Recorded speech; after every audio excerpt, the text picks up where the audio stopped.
오늘 우리에게 주신 하나님의 말씀은 에베소서 4장 4절입니다. 에베소서 4장 4절 한 절을 같이 합독하도록 하겠습니다. 시작. 몸이 하나요 성령이 하나이니 이와 같이 너희가 부르심의 한 소망 안에서 부르심을 입었느니라. 아멘. 하나님 아버지, 거룩한 주일에 우리 하나님의 말씀을 받게 하시니 감사합니다.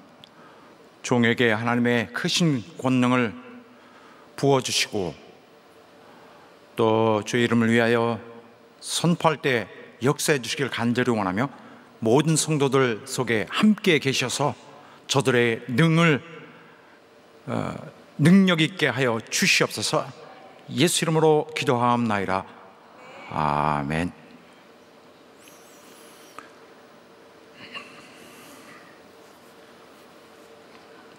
하나님은 우리에게 소망을 부어주시고 그래서 그 소망을 따라서 우리를 움직이게 하셔서 하나님의 뜻을 이루어 가십니다. 그래서 우리에게는 하나님이 주신 소망이 대단히 귀한 것이고 또한 그러한 소망을 따라 우리를 부르시는 그 부르심도 우리 하나님의 위대한 지혜인 것을 또 그런 은혜의 참 긍휼의 길인 것을 우리가 잘 알고 있습니다. 하나님은 우리를 공식의 삶으로 부르셨어요. 우리 인간들은 신자가 된 이후에도 보통 그 인생을 자기가 만들어간다고 생각하고 있습니다. 그러한 그 성향을 여전히 유지하는 편입니다. 신자가 되면은 완전히 다른 존재가 되는데 불구하고 그 외적인 조건, 즉 육신의 모습이라든지 이 사회적 위치는 그대로 있기 때문에 여전히 그런 똑같은 삶을 이어가는 것으로 그렇게 자기도 모르게 간단히 그냥 정리해버릴 수도 있습니다. 그렇지만 이것은 사실이 아니고 매우 달라진 우리의 삶이 있다는 것을 분명하게 인식해야 신앙생활을 올바르게 할 수 있습니다. 하나님은 우리를 공식적인 하나님의 그러한 계획, 하나님이 이루시는 일을 하늘나라의 일을 위해 우리를 부르셨습니다. 그래서 우리 삶 자체가 바로 그러한 하나님을 대표하는 일을 하는 것입니다. 우리가 생각하기에 나는 주의 일을 하니까 그래요. 신앙에 관한 일을 주의 일이라고 볼 때 내 개인적 사적인 일은 한 30%? 20%만 하고 내 개인적인 한 70%? 주위의 공적인 일은 한 20%, 30% 이렇게 할까? 일단 내 일이 먼저니까 뭐 이렇게 하는 식으로 구분하는 식으로 뭐 이런 것도 썩 그 지혜로운 모습이 아닙니다. 우리 삶 자체가 100%가 사실은 공적 삶입니다. 그래서 우리의 삶의 모습은 하늘에서는 관찰이 되는 것이죠. 우리의 일상의 전체의 24시간 24/7 이 우리의 일상의 모든 것이 그 자체가 버릴 수 없는 무슨 진리를 증명하는 샘플인 거죠. 증거인 것이죠. 그래서 우리 삶 중에 이 부분은 신앙적, 또 다른 부분은 사적 이렇게 보는 것은 정확하지는 않습니다.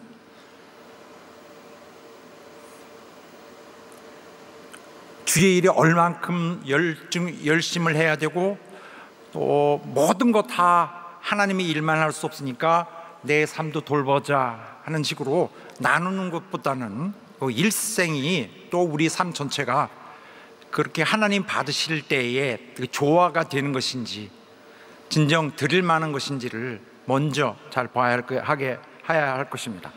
우리에는 하나님께서 신분을 주셨어요. 하늘의 신분. 우리가 갖고서 누리기에는 좀 과분하죠. 그러나 이 신분은 우리로 하여금 여기서 기분 좋게 그 감흥을 느끼라는 그런 의미로 주신 것이 아니라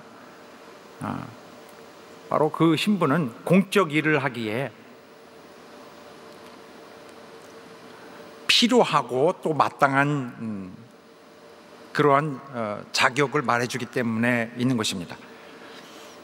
그래서 우리에게 하늘의 신분을 주신다. 성도, 또 교회, 또 하나님의 자녀, 이것은 공적 임무가 주어졌다는 걸 말하고 있는 것입니다. 우리가 무엇을 주장하든지, 자기 하나님의 자녀됨을 주장하든지, 또 주의 제자됨을 주장하든지, 또 성도됨을 주장한다면 당연히 특별히 성도됨을 주장한다면 하늘의 일을 해야 할 것입니다. 공적 신분이, 공적 임무가 주어진 것입니다. 그래서 성경 말씀에 보면은 대표적인 게 고린도후서 5장 15절, 화면에는 없습니다만은 보면은 예수께서 모든 사람을 대신하여 죽으신 이유가 있다. 그것은 우리 모두로 하여금 우리를 대신하여 죽으시고 산 자를 위해 살게 하려 하신 것이다. 그가 우리를 대신하여 죽으시면 우리의 삶은 이제는 그를 위해 살게 하려는 것이다. 또 이와 같이 로마서 14장에도 같은 말씀을 합니다. 살든지 죽든지 주를 위해 살고 주를 위해 죽는 것이다. 내가 내 것이라면은, 내 삶이 내 것이라면 오히려 우리 인생이 불안하고 또 외로울 것입니다. 그러나 우리가 사는 것도 주님을 위해서, 또 우리가 죽는 것도 주님을 위해서라면 내 삶 하나가 온전히 주를 위해 하는 것이라고 결론 지을 수 있는데 얼마나 행복된 삶입니까? 내가 내 삶에 대해서 고민하지 않냐고, 내가 내 삶에 대해서 비극을 느낄 필요가 없이 내가 주가 기뻐하는 대로 하시는 뜻을 따라 내가 죽고 주가 또 원하시는 대로 내가 살아있다면 그것으로 영광 돌릴 것으로 충분합니다. 그러나 우리가 교회로 이렇게 모여있는 이 상태에서는 우리의 가장 해야 될 긴급한 일은 연합하는 것입니다. 교회 안에서 통일되는 것. 이 자체만으로도 하나님의 영원하신 계획에 엄청난 큰 부분을 이미 완수할 수 있게 됩니다. 우리가 통일하는 것 자체가 우리 모든 성도들에게 함께 주어진, 또 우리 존재에게 입혀진 그 임무를 거의 다 한다고 볼 수도 있습니다. 우리가 통일만 한다면 우리가 그리스도인으로서 또 그리스도의 교회로서 해야 될 임무의 상당 부분을 이미 완성한 것입니다.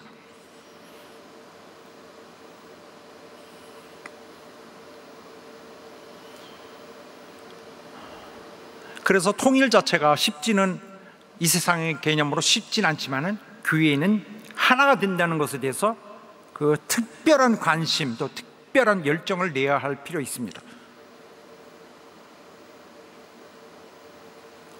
교회는 합쳐질 수 없는 문제를, 사람 가운데 갈등이 없어지지 않는 것, 평화를 불러올 수 없는 것에 대해서 이 상황에서 하나님의 이적으로 절대적인 바로 그 부분을 다 해결한, 평화와 연합을 해결한 하나님의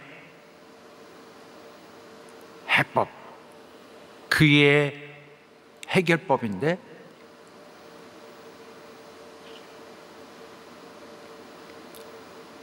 그 해결법은 교회입니다. 죄에서의 탈출하는, 죄를 끊는 법, 죄에서 유혹을 받지 않는 법, 사망에서 이기는 법, 하늘에 속하는 법, 하나님 안에, 하나님 아들 안에 들어있는 법, 그게 연합이에요. 교회의 연합. 연합이라는 성격을 가진 교회의 탄생을 통해서 세상이 이룰 수 없는, 세상이 실패한 것을 대신한 하늘에서 오는 성공으로 채운 것이 바로 교회에게 주어진 통일의 임무입니다. 아유, 감독님 뭐 이렇게 복잡합니까? 나는 좀 인생을 단순하게 살고 싶습니다. 나는 이미 구원 받았으니 하늘에 내게 있고 뭐가 근심할 게 있겠습니까? 나는 평안합니다. 필요 없습니다. 평안합니다.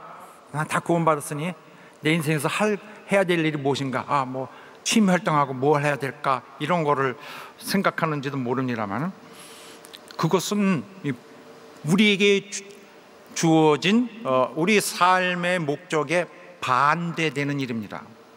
왜냐하면 우리 삶은 이미 말씀드렸다시피 공적인 임무가 있는 것이기 때문입니다. 이런 사실을 아셔야 됩니다. 우리에게는 최후의 구원이 아직 남아 있습니다. 무슨 말인가요? 구원 이미 받지 않았나요? 그렇지 않죠. 성경에 보더라도 디모데후서 4장 우선 보면은 그의 천국에 들어가도록 구원하시리니 했습니다. 물론 여기 원에는 구원이란 단어는 아니고 보전한다는 뜻이 있습니다. 그것이니까 구원이라고 번역을 해놓은 것 같습니다. 그 외에 성경이 굉장히 이런 비슷한 부분이 많이 있습니다. 구원에 이르게 하기 위하여, 그러니까 그리스도가 이 땅에 이미 오셨는데, 우리 죄를 사하기 위해 오셨는데, 또 구원에 이르게 하기 위하여 두 번째 오시리라 했습니다. 네? 구원에, 전에 건 구원이 아니었나요? 전에 건 구원이지만은 두 번째 거는 다른 의미의 구원입니다. 또 우리의 구원이 처음 믿을 때보다 가까웠습니다. 어제보다 하루가 더 가까워진 거예요. 구원의 날이. 또 내일은 오늘보다 구원의 날이 더 하루 가까운, 더 소중한 그날을 맞게 될 것입니다. 이와 같이 우리의 구원은 앞에 있습니다. 이건 어떤 구원이냐? 우리가 죄에서 그리스도의 십자가의 공로로 우리가 받은 건 뭡니까? 우리가 받은 거는 뭐냐면은 우리 죄 때문에 지옥에 들어가는 것이 확정이 되어 있습니다. 그래서 우리를 구할 하나님이 여기 올리라고 할 수가 없습니다. 구원의 여망이 없는 것입니다. 지옥에 갈 것으로 되어 있는데, 그것을 누가 값을 대신 치렀습니다. 이 형벌을 대신 받았어요. 빚이 있다면 빚을 갚았습니다. 그러니 지옥 가게 되어 있는 자가 지옥 가는 게 된 것으로 잡혀서 이제 다 지옥 가는 자로서의 쇠고랑을 차고 있는데, 쇠고랑을 빼준 것입니다. 지옥에 갈 필요는 없다. 다 갚았으니 그냥 가라.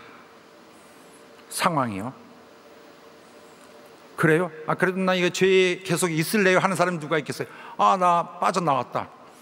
그럼 죄가 이리 와, 너 이리 와 하는 거야. 내가 왜 안 가? 하고 거절할 수도 있는 것입니다. 그러나 이전에는 죄가 너 이리 와, 또 그냥 놔두세요, 이리 안 하고 잡아가는 것이죠. 죄인이기 때문에 죄가, 원수가 마음대로 하는 것입니다. 그런데 이제 왜 무슨 권리로 나를 불러? 감히 이렇게 할 수 있죠. 대항할 수 있죠. 죄의 권세에서, 죄의 권능에서 벗어나왔고, 또 지옥에 들어갈 것에서 살아나왔어요. 이게 주께서 우리를 위해 하신 일입니다. 이미 하신 일. 깨끗하게 되었습니다. 지옥 갈 일이 없게 되었습니다. 그러나 지금부터 죄가 범죄하면은, 다시 말해서 악행을 하면은 지옥 가게 되는 것입니다. 다시 죄에 붙잡히게 되는 것입니다. 그래서 중요한 것은 예수의 십자가에서의 죽음이 우리를 구원해 냈어요. 우리 자유자가 되었습니다. 다시 말하면 그리스도에게 속한 자지만은 그가 우리 이렇게 생명으로 살려 주었습니다. 죄가에서 자유되었어요. 그러나 우리가 육신이 있는 동안에 육신이 죄를 범하게 되면은, 육신이 악행을 하면은 다시 옛 상태로 돌아갑니다. 이거에서 바로 이 굴레에서 이런 육신이란 구속, 이거는 억압한다는 구속인데, 육신의 그 억압에서, 이 육신의 그 짐에서 벗어나야 돼. 죽어야죠. 영원한 나라 가기까지 육신에게 주어진 삶을 잘 유혹받지 않고 마쳐야 됩니다. 그래서 로마서 8장에 보면은 우리 몸의 구속을 기다리느라 있습니다. 우리 가장 마지막에 다시 나올 텐데,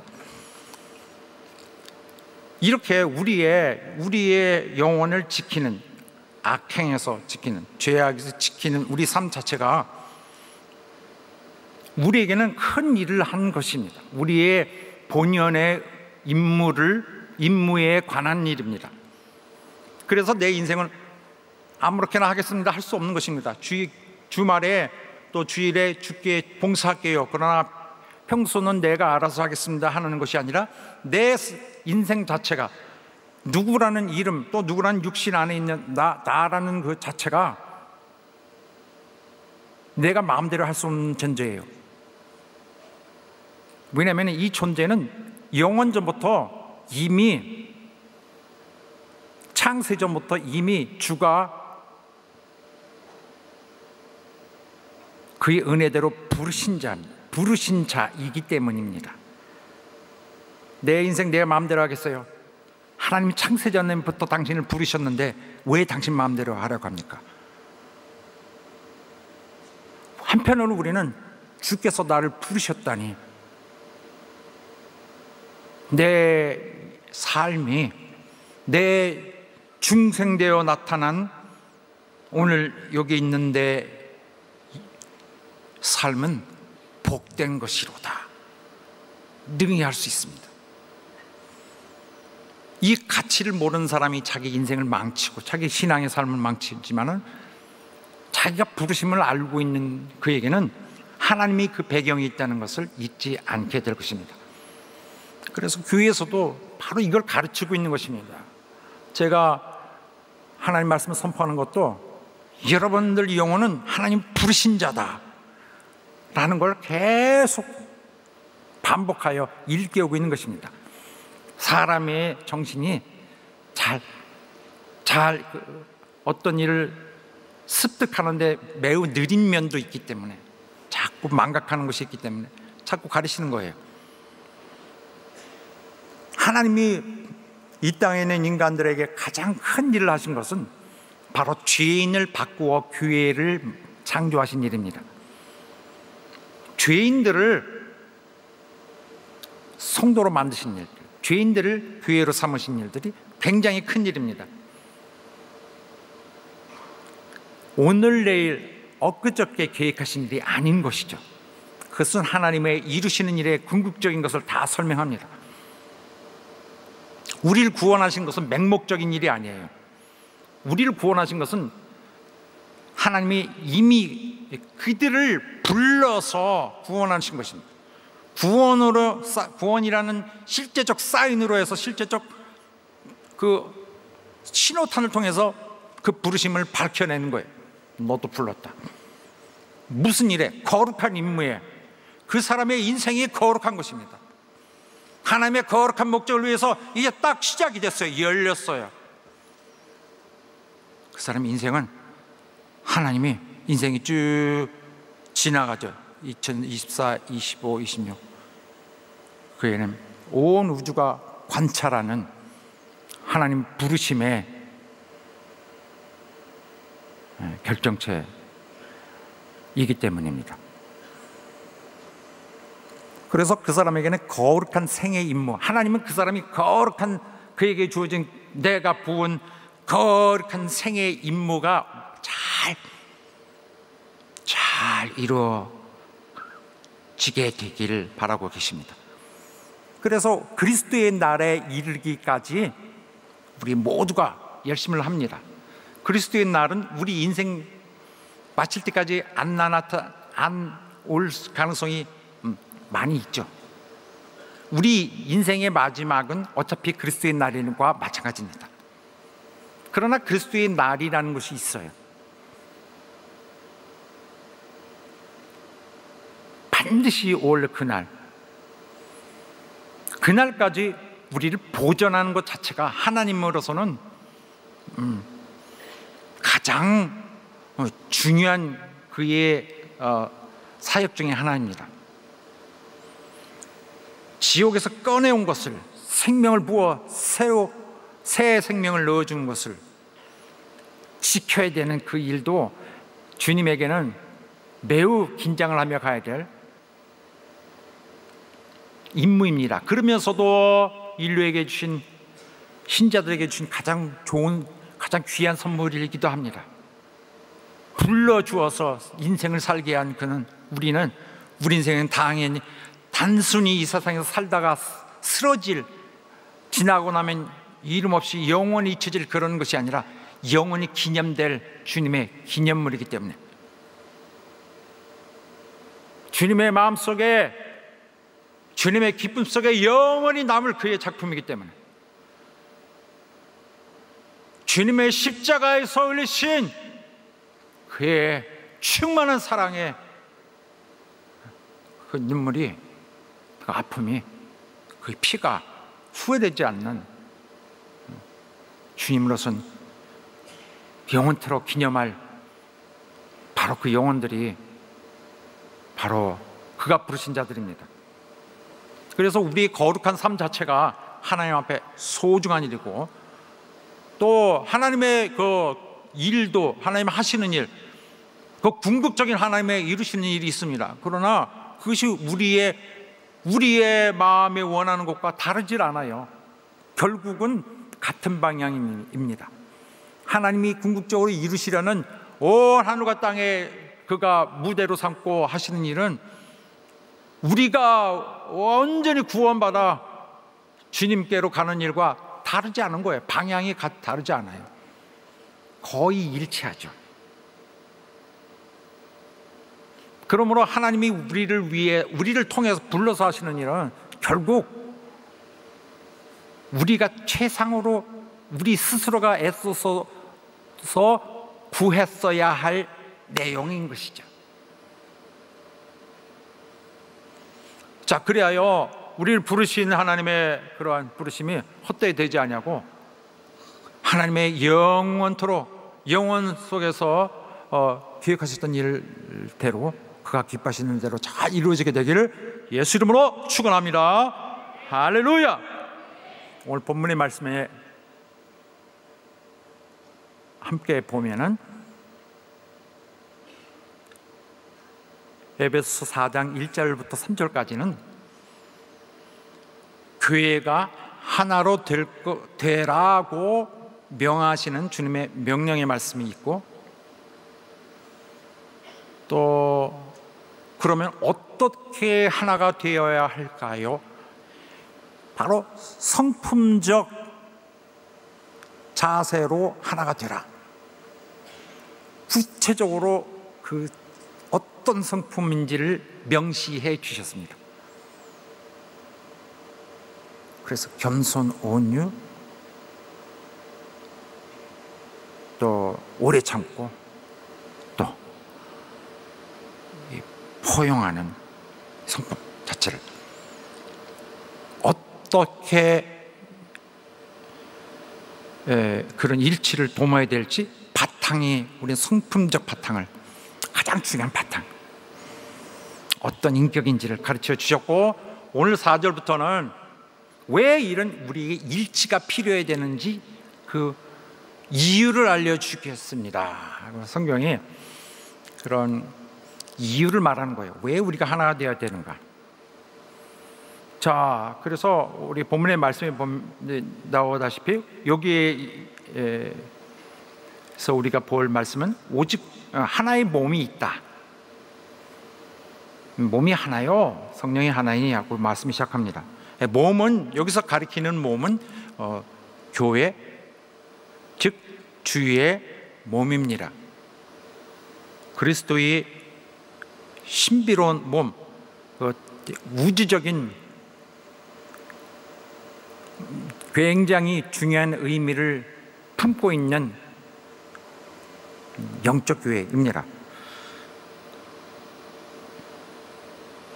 그래서 바로 이 하나의 한 몸이니 이 자체가 이게 그냥 지나가다가 아무거나 불러서 뭘 이뤘다 이런 것이 아닌, 대단히 오늘 말씀을 쭉 5절 6절 쭉 가면은 이제 밝혀지겠지만, 이 한 몸이라는 것이 내가 함부로 다룰 수 있는 것이 아닌 상당한 존귀한 가치가 부여된 이 존재입니다. 우리가 한 몸이라서 교회를 지칭하지만 거기에는 한 몸이라는 것은 엄청난 권위가 있는 것이에요. 하나가 되지 않는 것은 이 일반인들, 자연인들의 특징입니다만, 교회만은 하나가 되어 있습니다. 교회가 특징인 것은 하나가 될 수 없는 인간이 이제는 새롭게 창조가 돼서 하나가 된 것이 특징이 된 교회로서 재탄생하게 된 것입니다. 그래서 교회는 한 몸이 되어가는 것이 절대적인 그 자체적인 설명입니다. 교회가 하나가 되는 것은 자체적으로 정체성이에요.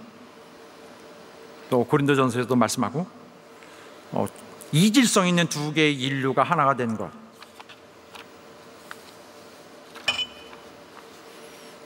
이방인과 유대인, 이렇게 하여튼 이 지구상에서 도저히 하나가 될 수 없는 어떤 그 사회적 완전히 이분된 이질적인 요소들이 모였습니다. 지금은 우리 세상에서는 이해가 안 가지만은 유대인과 비유대인이에요. 하나로 되어서 도저히 있을 수 없는 일이 완전히 이루어져서 그 안에 하나가 되는 하나의 새 사람으로 만들어 주셨는데, 이들은 성령께 인도를 위해 이양된 것으로 성경이 나타내고 있습니다. 에베소서 2장 18절에 이미 그렇게 이양된 것으로 나오는데, 그렇게 하여 이후로 교회는 한 성령에 의해서 유지된 존재입니다. 이미 앞에서도 성령이 너희를 평안으로 묵게 하신다는 말씀을 보면은 이미 성령께서 우리가 친히 현장에서 도우시는 그런 우리 주님이심을 분명히 볼 수 있습니다. 골로새서에서는 바로 이 우리가 한 몸으로 부르심을 받았다라고 간단히 말하고 있지만은, 좀 더 구체적으로 말하면은 바로 교회와 성령의 이런 성령으로 아주 둘이 떨어질 수 없는 불가분의 관계가 있음을 나타내고 있습니다. 교회도 하나, 한 몸, 성령도 한 성령. 우리가 성령과 무슨 관계가 있을까? 우리는 한 성령으로 침례를 받은 데에 중요한 의미가 있다고 설명합시다. 이게 가장 중요한 면이에요. 성령과 떨어질 수 없는, 왜 성령과 같이 한 성령, 한 교회가 되는가 하는 바로 이런 부분에 있습니다. 교회는 그리스도의 영적 몸인데, 이 신자들이 그리스도에 의해서 침례를 받습니다.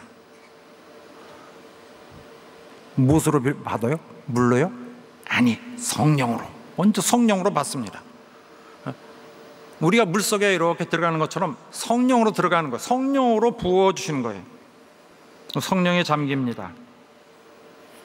성령 침례. 그렇게 하여 나타나는 자들이 누굽니까? 신자, 믿는 자예요. 성도라는 건 보다 좀 법적인 이런 어떤 지위에 대한 그 표현인데, 사실은 신자가 맞습니다.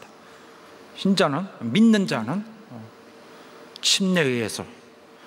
이 침례는 누가 베푸신다고요? 이 성령 침례 누가 베푸신다고요? 그리스도께서 베푸신 것입니다. 침례 요한이 나는 물로 침례를 주는데 이 내 뒤에 오시는 분은 이런 물로 하시는 분이 아니라 성령으로 침례를 주시는 분이라.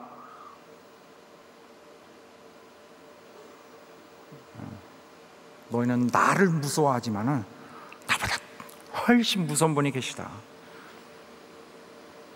그래서 그리스도는 각 신자들 성령으로 잠기게 하여서 비로소 이렇게 연합 속에 넣어 주십니다.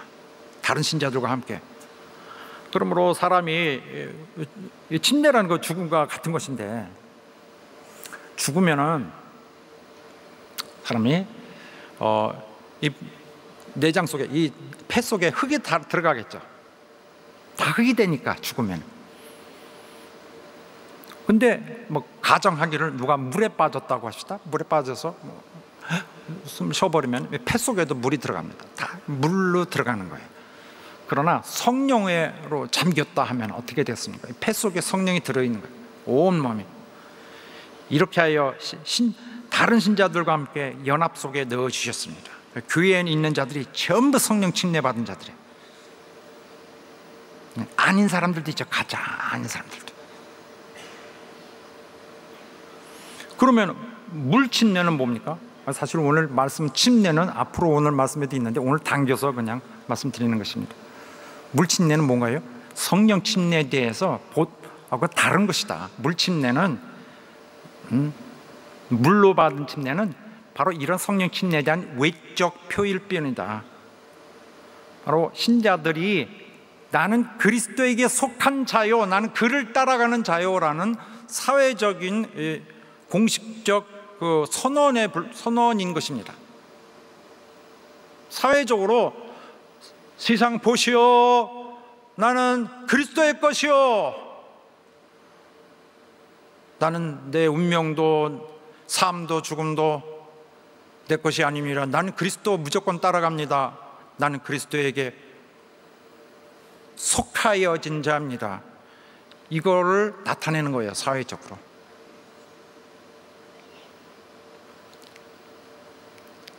내 생명 그에게 있습니다. 내 인생 그에게 있습니다.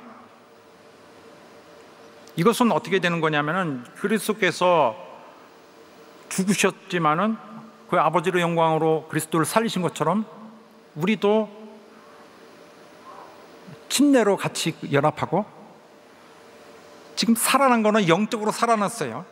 이 새 생명으로 새 생명을 살게 하려 함이라.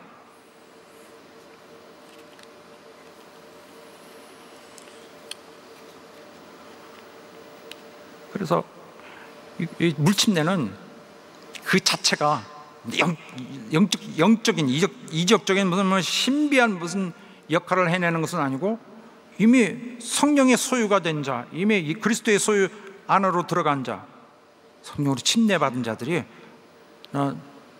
나 예수 사람입니다. 나 옛 사람에서 벗어났습니다.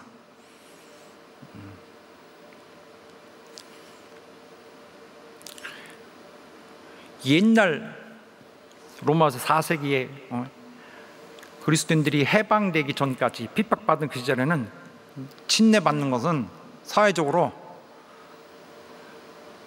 자살행위나 마찬가지였습니다. 누가 침례받았대? 누가 예수 이름으로 침례를 받았대? 저 사람은 찍힌 거죠. 사회적으로 낙인이 찍힌 것이죠. 그걸 각오하고 해야 되는 거죠. 그래서 성령으로 침례받지 않은 것으로서 어떤 신자라는 것이 있을 수 없는 것입니다. 성령으로 침례를 받아야 비로소 신자인 것입니다. 또 한 성령의 침례를 받아야 되는 것입니다. 성령을 여러 가지로 설명하고 다른 성령을 설명하거나 다른 이론을 내온다면 안 될 것입니다. 성령으로 한 성령의 침례를 받는 것은 그분에게 나를 지배하는 나의 통치권을 드리는 것입니다. 나를 양육하는 나의 양육권을 다 드리는 것입니다. 나의 인생의 문제를 그가 결정하시도록 그에게 맡기는 것입니다. 다른 존재로 받는 침례는 한 성령으로 받는 침례가 아닌 것입니다. 또 따라서 그리스도의 연합에 속할 수 없는 것입니다. 그리스도의 연합이 가장 궁극적으로, 그리스도 안의 연합이 가장 궁극적으로 필요한 것입니다. 이 연합이 이루어지지 않는 다른 어떤 길은 우리가 신자됨을 이미 포기하고 하는 잘못된 길입니다.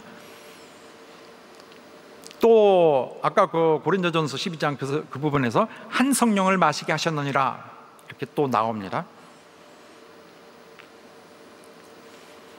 한 성령을 마시게 했다. 그 침례받은 상태를 말하죠. 이것은 마시게 했다.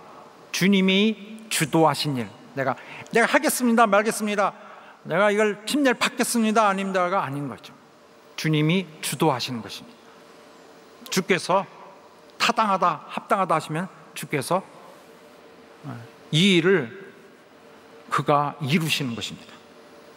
그래서 모든 신자들은 이제 구원받을 때 또 이렇게 성령이 임하게 되어서 그 사람 속에서 이제 거하시게 됩니다. 각 사람 속에서. 그리고 그런 의미에서 이 사람은 마침내 교회의 일원이 됩니다. 멤버가 되는 것입니다. 진정한 멤버, 영적인 멤버. 자, 오늘 그래서 본문에 보면 한 몸, 한 성령, 또 한 소망까지 나왔어요. 이 부분은 에베소서 앞부분에서 어느 정도 많이 다뤄왔습니다. 우리는 그리스도에게 속해 있죠. 그리스도 안에서 새롭게 하시고, 많이죠. 그리스도 안에서 중요한 그 문구인데, 그리스도 안에서 우리 그리스도 안에 속한 자라는데,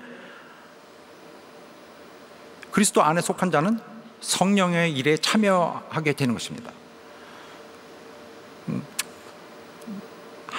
너희 교회의 몸은 믿고 그 다음에 성령으로 인침을 받습니다. 그 다음부터는 성령이 그를 보증하고, 그 다음에 그 성령은 그들에게 소망으로 이끌어 갑니다. 우리의 이런 소망이 있다, 이리 가자, 이렇게 가자.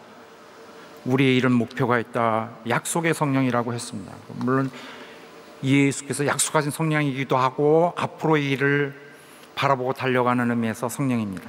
저 약속의 성령. 그래서 그리스도 안에 있는 모든 것들은 하늘나라에 속하는 모든 것들은 하나가 됩니다. 연합이라는 개념에 기반을 두고 있어요. 하나님 나라에 대한 모든 것이.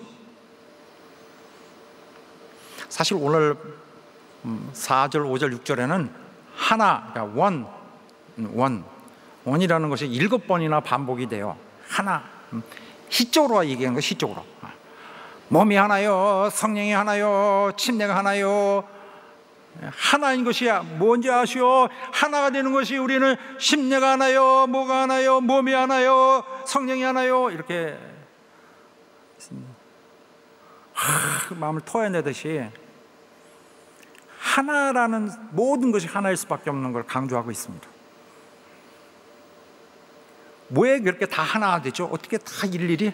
왜냐하면 내면이, 그러니까 외쪽, 그냥 몸, 소망, 성령 따로 노는 것이 아니라 바탕이 하나가 되어 있습니다.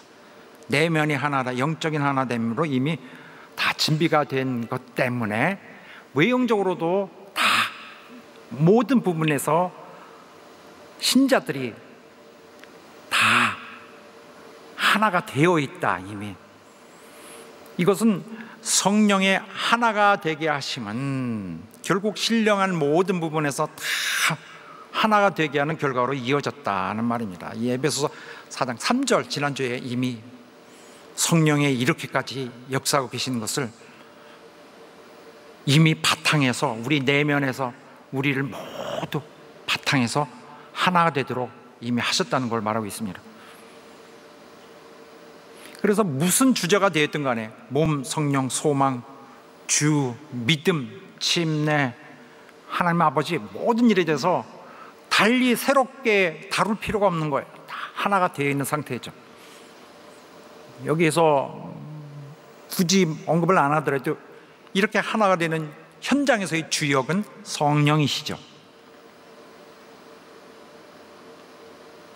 실제적으로 우리 마음을 다름질하고 우리 마음을 청소하고 우리 마음을 새롭게 빚어서 하나님과 하나가 되도록 만드시죠. 근데 이렇게 하는데 무조건 이리 와봐, 그래서 이렇게 뭐 이래저래 이렇게 하지 않고 우리 보고 달려오게 하십니다. 어떻게 하여? 그는 분명히 보이는 소망을 부어서 부르십니다. 우리 마음속에 소망을 주어서 그 하나님이 주신 소망에 대해서 지금은 이루어지지 않더라도 가겠습니다. 우리 소망을 넣어주어서 달려가게 하십니다.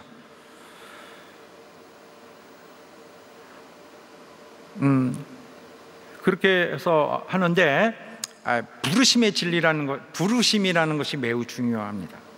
이렇게 사도 바울이 말씀하다가 이것은 하나요, 몸이 하나요, 성령이 하나요 하다가 잠깐 1절에서 하던 말씀을 다시 시작합니다. 부르심. 내가 말하다가 하는데 강조 안 할 수가 없다. 부르심. 우리에겐 부르심이 있는 것이다. 우리가 마구 달려가는 게 아니다. 그가 부르셨다.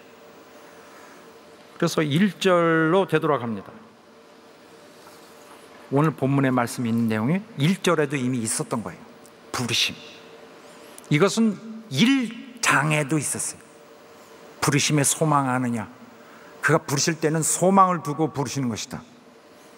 그냥 이리 와라 저리 와라. 왜 가요? 그냥 오라면 오라요. 말을 많어 하지 않고 너에게 소망이 있느니라. 우리에게 소망이 있느니라. 우리 소망을 향해 달려가는 거예요. 근데 우리 원하는 소망이 무엇이죠?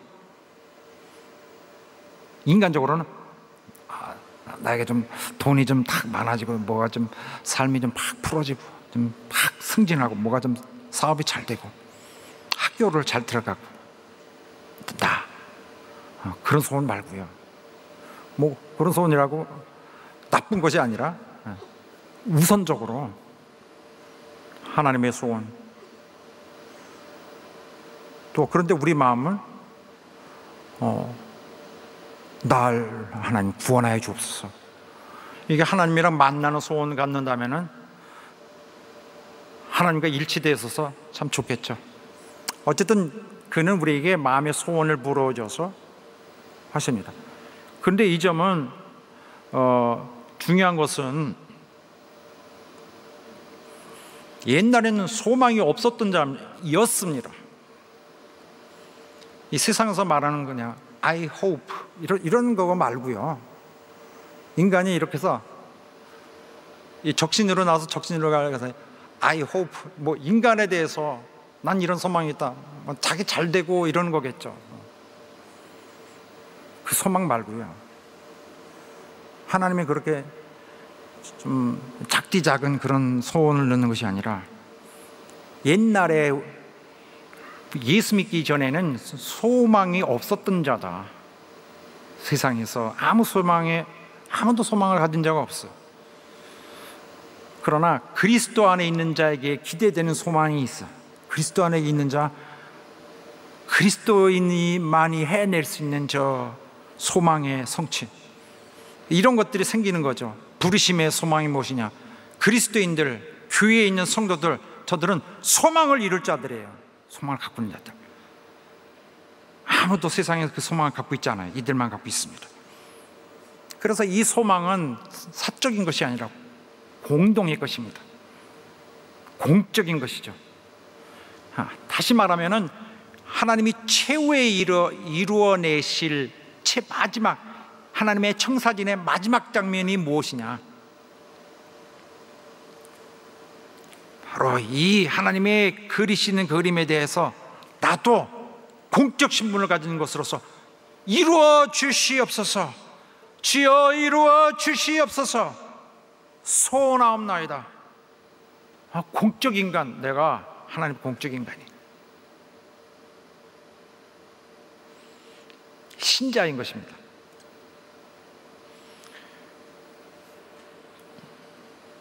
그래서 이 한 소망을 모두가 가졌어요. 교회는 각자 기도가 다 다른데 결국 이러 하다가 결국 자기 기도로 전부 기도가 모양이 변해가서 전부 사실은 난 잘 되고 우리 첫째가 잘 되고 우리 둘째가 잘 되게 해가지고 셋째도 똑같이 잘 되게 하고 우리 사회도 잘 되게 하고 뭐 이렇게 잘 되게 하는 거 다 바뀌어버려.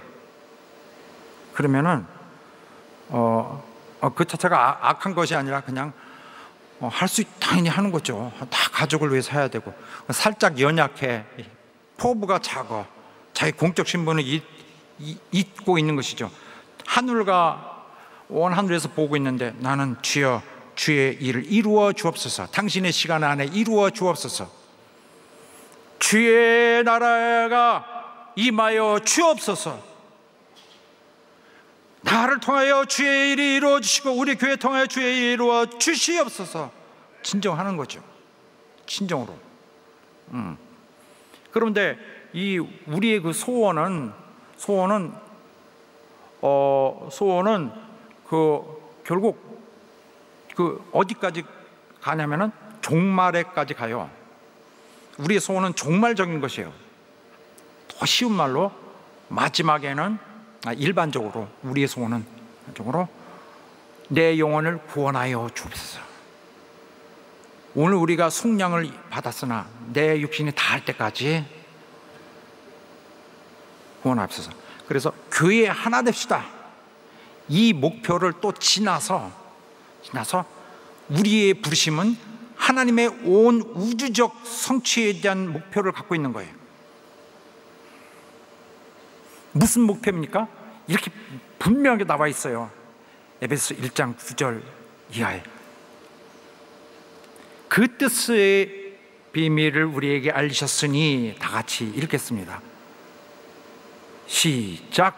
그 뜻의 비밀을 우리에게 알리셨으니 곧 그 기쁘심을 따라 그리스도 안에서 때가 찬 경륜을 위하여 예정하신 것이니 하늘에 있는 것이나 땅에 있는 것이 다 그리스도 안에서 통일되게 하려 하심이라. 할렐루야. 통일되게, 모든 것을 그리스도 안에서 딱 연합되게, 전부가 그리스도와 조화되게 하려는 것이다. 우주적 통일성을 위한 것이다. 그래서 교회가 존재하는 것은 바로 하나님의 우주적 통일을 이루는 이 하나님의 영원한 사업의 이 문제에 있어서 교회가 그 하나님의 지혜와 그 하나님의 집념과 하나님의 놀라운 능력을 나타내 보이는 도록 하는 바로 사역장이에요. 우리가 누구에게 보이려고요? 하늘에 있는 정사와 권세들에게, 모든 천사적 존재들에게.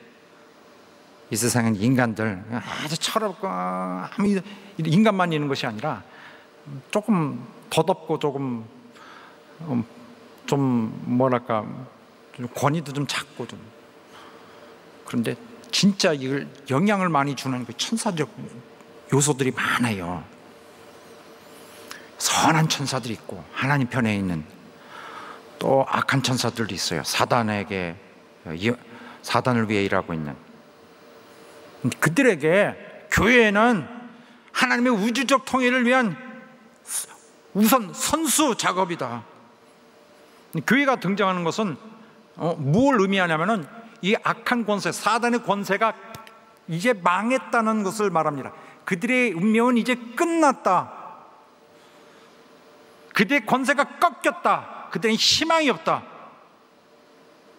하나님의 아들 어린 양이 그들을 압도했고 그들을 심판했다. 이미 나옵니다. 그걸 암시하는 거예요. 교회가 딱 나오면은 모두가 긴장할 수밖에 없어요. 온 우주가.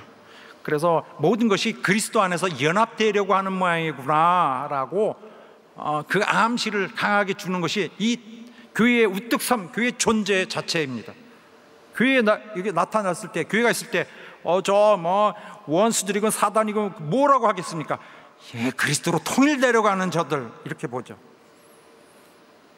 우리 능히 그렇게 할 수 있고 능히 그렇게 할 그런 일을 마땅히 해야 할 입장입니다. 왜냐하면 우리는 원래 절대 우리가 못하는 것이 연합인데, 이 유대인들과 절대 연합을 안 할 사회에서 그다음에 주인과 노예처럼 정말 합칠 수 없는 이런 걸 다 극복하고 교회라는 것이 나타나는 것은 모든 불협을 극복하고 나타난 있을 수 없는 존재. 왜 이런 모양으로 나타났을까? 눈에 보이는 것 그것보다 더 큰 것이 있으니 그들은 부르심을 받은 자들이다.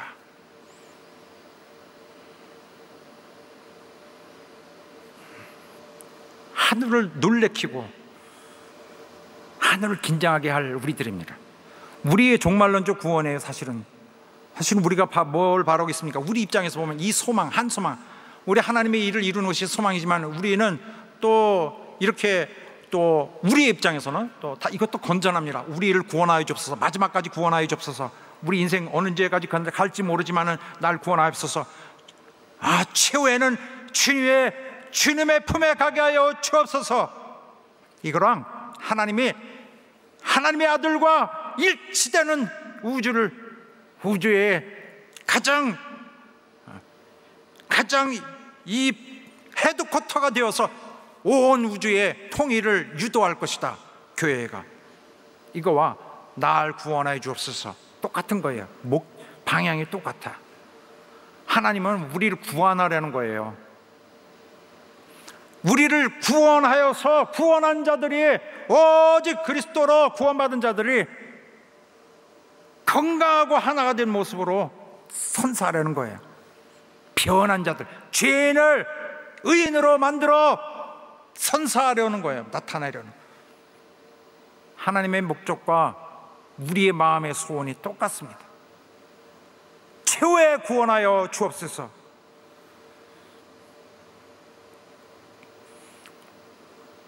무서운 사실도 있어요. 무서운 사실은 하나가 되지 않은 자들은 언젠가는 제거될 거예요.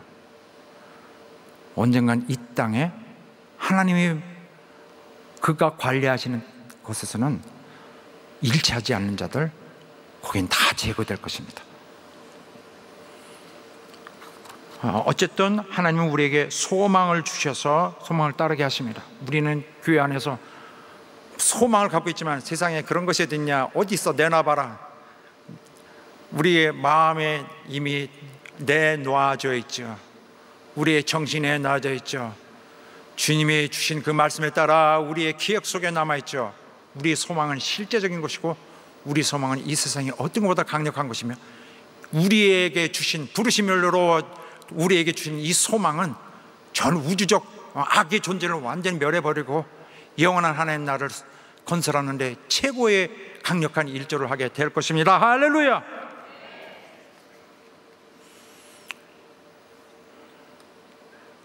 베드로전서 보면은 주의 그 죽은 자 가운데서 부활하심으로 말미암아 우리에게 산 소망이 있게 하시고 또 썩지 않고 쇠하지 않는 기업을 있게 하시나니 이것은 하늘에 간직한 것이라. 그래서 이 사실을 증명할 것 필요도 없고 불안할 것도 없어요. 하나님이 우리를 이 사실을 간직하시고 우리 이 기업이 하늘에 보호되고 있고 완전히 하늘과 연결되어 있습니다. 천사들도 관심을 갖고 본다고 12절에 말씀하고 있습니다. 또 항상 복종하여 두렵고 떨림으로 너희 구원을 이루라. 너희 안에서 행하시는 이는 하나님이시니 자기의 기쁘신 뜻을 위하여 너희로 소원을 두고 행하게 하시느니라. 그리하여 모든 일을 원망과 시비가 없이 하라. 또 자기를 힘입어 하나님 앞에 나아가는 자들을 주께서 구원할 수 있으니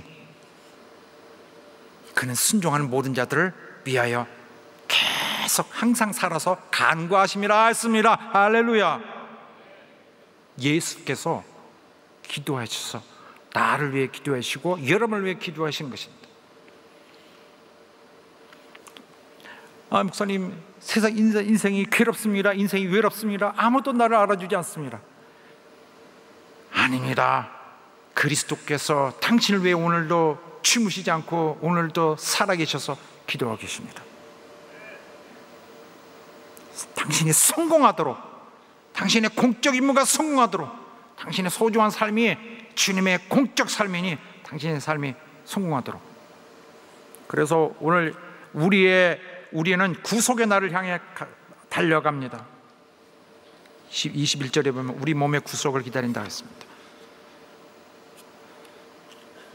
그리고 그리스도의 날을 향해 우린 달려가고 있습니다. 사랑하는 여러분, 주께서 우리 가운데서 일하십니다. 우리의 그런 헌신적인 신앙을 통해서, 또 우리의 그 변화된 모습을 통해서 우리를 역사하시고 우리 삶을 그렇게 하여 거룩한 주의 교회에 실제로 만들어 가십니다. 변화된 자, 주께 충성하는 자들, 악과 끊어진 자들, 그래야 하나님의 영광을 완전히 드러내고, 어떤 방식으로 드러내요? 그리스도에게 완전히 통일된 우리를 만들어내신다는 것입니다. 그런데 그러면 내 삶은 어떻게 하죠? 이렇게 하니, 바로 순종할 때 우리가 진정으로 우리에게 필요한 우리의 최후의 구원, 모든 것을 아름답게 구원된 이 최종의 우리의 목표가, 우리 소망이 주님의 목적과 딱 맞아서 그가 알아서 우리 인생을 잘 돌보시고, 그가 명하실 때 우리 인생을 책임지시고, 그가 부르실 때 우리의 영원한 행복을 그가 보장하고 하시는 것입니다. 할렐루야! 주님을 신뢰하시고 하나 되는 일에 열심을 내시기를 예수 이름으로 축원합니다. 할렐루야! 자, 함께 기도하겠습니다. 우리 하나님, 우리를 인도해 주시고 우리 속에서 역사하시는 우리 주님, 우리가 하나가 되게 해주시고 한 몸이 된 우리가 한 성령으로 또 순종하여 주님의 부르심에 따라 공적인 신분으로서 하나님의 일을 잘 이루도록 우리를 역사하시고 도와주시옵소서. 주님이 우리를 보존하셔서 마지막 날에 이르기까지, 그리스도 날에 이르기까지 우리를 견인해 가시니 우리 잘 순종하여 우리 승리하도록 우리 역사하시고 도와주시옵소서. 다 같이 함께 기도하겠습니다.